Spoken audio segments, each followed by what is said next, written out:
सचिन पायलट से बहुत पहले उनके जितने ही आकर्षक पिता राजेश पायलट थे। पायलट सीनियर ने 1997 में 80 वर्ष से सीताराम केसरी की जगह कांग्रेस अध्यक्ष बनने का फैसला लिया। नमस्कार, आप सभी का स्वागत है हमारे चैनल पर। आप देख रहे हैं खबर है। वीडियो स्टार्ट करने से पहले आप सभी को बता देना चाहता हूं कि अगर आप हमारे YouTube चैनल से जुड़ना चाहते हैं तो कमेंट सेक्शन में आप अपना टेलीफोन नंबर और नाम देकर हमारे YouTube चैनल से जुड़ सकते हैं।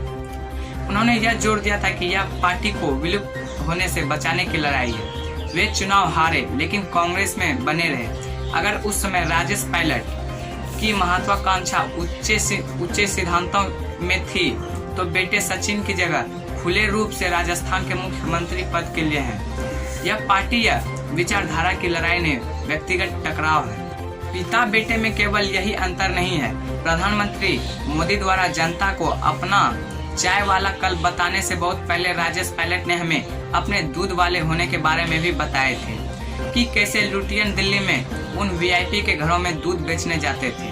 वे अपने बल पर बने व्यक्ति थे जो 1980 में भटकते हुए राजनीति के और धीरे धीरे 1985 में राजीव गांधी सरकार में मंत्री पद तक पहुंच गए।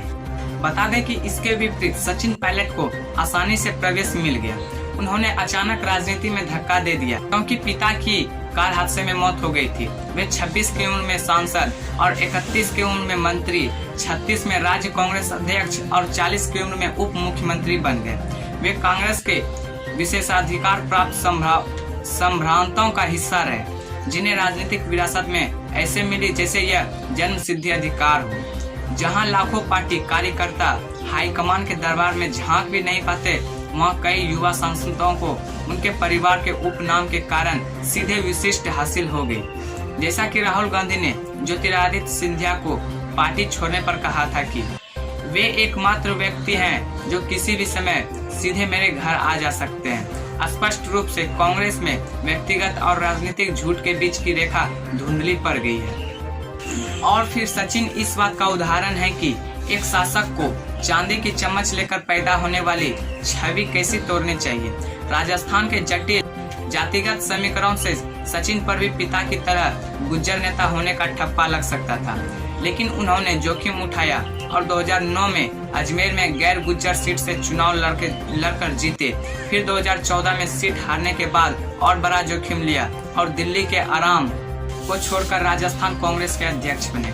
इससे जाहिर हुआ कि अगले रास्ते पर चलने को तैयार हैं। उनके पास अशोक गहलोत जैसा जमीनी संपर्क भले ना हो, लेकिन खान मार्केट की भीड़ और दौसा के ग्रामीण हृदय के बीच पुल का काम कर सकने वाले करिश्माई युवा नेता के रूप में सचिन शायद कांग्रेस के लिए उनके पिता से भी बड़े संपत्ति है। याद रखें कि सचिन और राजेश पायलट भारतीय राजनीति के दो अलग युगों में से हैं। राजेश ने कांग्रेस के प्रभुत्व के दौर में राजनीति की, जबकि सचिन तब राजनीति कर रहे थे जब कांग्रेस गंभीर रूप से कमजोर है। इसलिए एक वरिष्ठ कांग्रेस सांसद ने कहा है कि हमें अभी हमारे अस्तबल में ज्यादा से ज्यादा घोड़े चाहिए। राजेश पायलट शक्तिशाली से भिड़ने से डरते नहीं थे। फिर वह वीवीआईपी बाबा चंद्र स्वामी को जेल भिजवाना हो या फिर बतौर आंतरिक सुरक्षा मंत्री अपराधियों का पीछा करना। वे 1992 में बाबरी मस्जिद विध्वंस के बाद भाजपा के पीछे भी पड़े, जबकि नरसिम्हा राव सरकार के बाकी सदस्य समझौता करने चाहते थे। इसके विपरीत भले ही सचिन ने कहा हो कि भाजपा के साथ कोई गुप्त डील नहीं है, लेकिन इससे इनकार नहीं कर सकते कि वे भाजपा को इस्तेमाल कर गहलोत सरकार गिराने के विचार से आकर्षित हुए हैं। बता दें कि अशोक गहलोत और सचिन पायलट दोनों ही 1980 के दशक में राजीव गांधी द्वारा लाए गए पीढ़ीगत बदलाव के लाभार्थी थे। तत्कालीन प्रधानमंत्री ने हुनरमंद युवाओं को चुनकर उन्हें राजनीतिक करियर बनाने का मौका दिया था।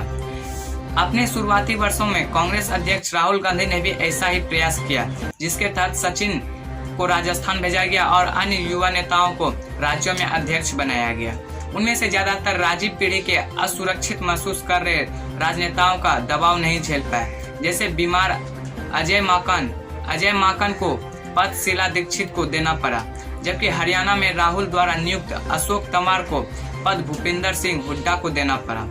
पायलट एक तरह से आखिरी बचे थे और अब वे भी चले गए, यानी पुराने सैनिक ने भी प्रभाव जमा लिया। लेकिन अगर पिता पुत्र में एक चीज समान हो तो वह है उनकी उम्र, महत्वाकांक्षी और विद्रोही प्रवृत्ति। इसलिए जैसे राजेश पायलट और असफलता के बाद वापसी करते थे, उम्मीद है सचिन भी हार नहीं मानेंगे। पुनः जब राजेश पायलट केसरी के विरोध में उतरे तो उनसे पूछा गया कि वे 52 वर्ष पायलट को चुनौती को कैसे देखते हैं। उन्होंने मुस्कुराते हुए जवाब दिया था कि गर्म खून है, ठीक हो जाएगा। लगता है संघर्ष के लिए गर्म खून की प्रवृत्ति परिवार में ही है।